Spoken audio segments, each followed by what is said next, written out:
Hi అండి, అందరు బాగున్నారండి. ఈరోజు వచ్చేసి పల్లీ రైస్ అండి. పల్లీ రైస్ స్వీట్ చేస్తున్నాను. ఒక గ్లాస్ బియ్యము కడిగి పెట్టుకున్నాండి. అన్నం వండుకుంటున్నాను. అన్నం ఉడికించుకోవాలండి. ఇందులో కాస్తంత పెసరపప్పు వేయించుకొని ఉడికించుకుంటే బాగుంటుందండి. ఇవి వేయించుకొని రైస్లో ఉడికించుకోవాలన్నమాట. పెసరపప్పు లైట్గా వేయించేసి కడిగి కొంచెం ఇందులో ఈ రైస్లో వేసుకొని ఉడికించుకోవాలి. ఇలా ఎర్రగా వేయించుకోవాలండి. వేయించుకుంటే టేస్ట్ బాగుంటుంది. పచ్చివాసన పోవాలి కదా, పెసరపప్పుకి టేస్ట్ మంచిగా వస్తుందండి. ఇలా ఒకసారి కడిగేసుకొని అన్నం వేసుకుంటా అండి. అంటే ఈ రైస్లో ఇందులో వేసుకుంటా అనమాట.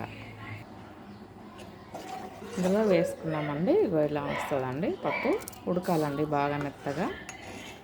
పప్పు బియ్యం ఉడకాలి.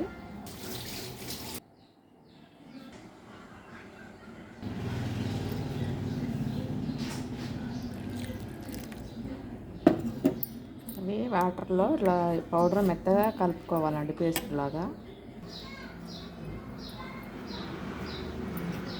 ఇలా పాలలాగా వస్తాయండి మెత్తగా కలిపితే. ఈ పల్లీలు వేయించి పౌడర్ చేసుకున్నాం కదా, ఇందులో వేరే పాలు పోయిన అవసరం లేదనమాట.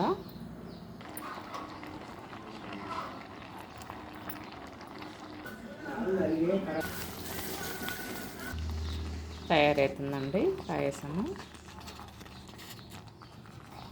ఇలా చేసి పిల్లలకు పెట్టినా ఎంతో ఇష్టంగా తింటారండి. స్వామివారికి కూడా సమర్పించవచ్చు. ఈరోజు సోమవారం కదండి, శివునికి కూడా పెట్టవచ్చు.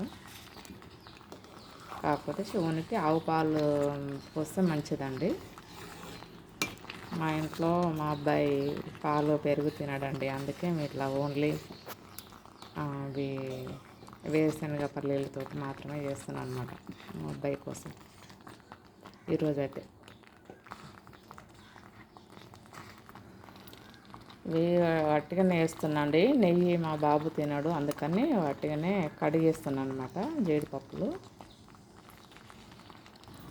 అంతే అండి, స్టవ్ కట్టేయడమే అండి. చాలా ఈజీ అండి. మీరు కూడా ఇంట్లో వచ్చేసి పిల్లలకు పెట్టండి. నేనైతే మా పిల్లలు పెడుతున్నాను.